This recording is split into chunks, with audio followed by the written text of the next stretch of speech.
Prvý športový klub v Komárne vznikol pred viac ako 100 rokmi. Založili ho veslári.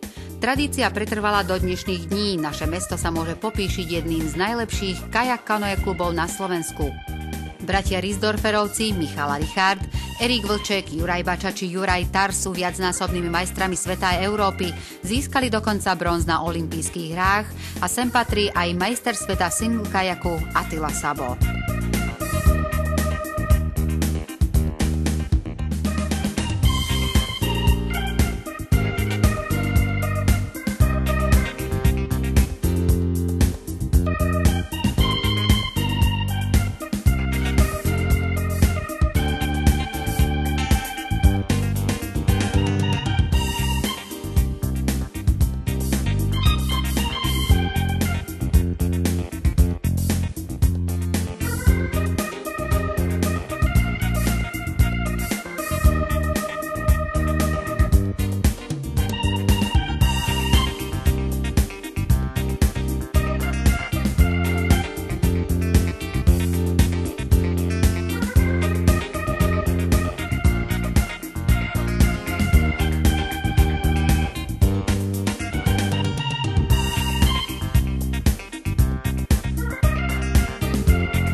V ďalších športoch dosahujú skvelé výsledky napríklad naši pestiari.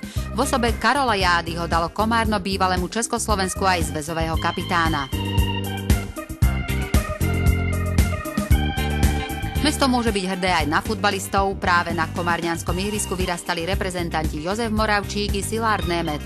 Tamáš Priškin exceloval vo výbere Maďarska.